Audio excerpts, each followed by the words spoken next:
Hello students, দেখো WBJE 2021 একটা question এসেছিল অ্যালডিহাইড কিটোন চ্যাপ্টার থেকেই। Benzaldehyde plus methanol dry HCl, সেখান থেকে হলো প্রোডাক্ট হলো, সেই প্রোডাক্টের মধ্যে আবার এগেইন বলছে dry HCl and acetic anhydrate sodium acetate. তাহলে এই রিয়েজেন্টগুলো দেখেই আমার ফার্স্টে কী মনে হবে যে ড্রাই HCl দিচ্ছি আর অ্যালকোহল অ্যাড করেছি, দ্যাট মিনস কি, তাহলে এগুলো হচ্ছে অ্যাসিটাল ফর্মেশনের একটা ইন্ডিকেশন দিচ্ছে। তাহলে অ্যাসিটাল ফর্মেশন হচ্ছে কি, বেঞ্জালডিহাইড লিখলাম PHCHO, তাহলে সেই PHCHOর সঙ্গে কী হবো, মিথানল দেবো। তাহলে মিথানল দিলে একটা কোন গ্রুপ অ্যাড হয়ে যাবে এখানে এক্সট্রা, তাহলে এখানে একদম দুটো এক্সট্রা CH3OH হয়ে যাচ্ছে। তার মানে কি, OMe যেটা ছিল এটা ফার্স্টে কী হবে, এরকমভাবে আসে, নিউক্লিওফিলিক অ্যাটাকটা হয়, নিউক্লিওফিলিক অ্যাটাক হবে এখানে।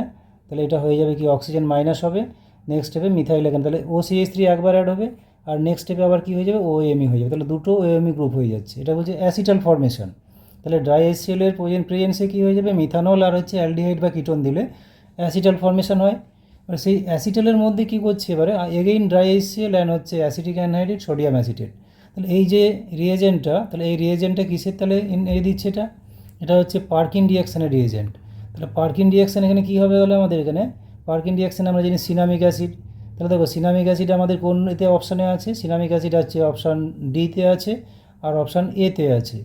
তাহলে অপশান এতে কিন্তু আমাদের যেটা বলছে, কিন্তু এটা অ্যাসিটাল নেই, এখানে Cl আছে, তাহলে এটা হবে না, তাহলে অপশান এটা ক্যান্সেল হয়ে গেল।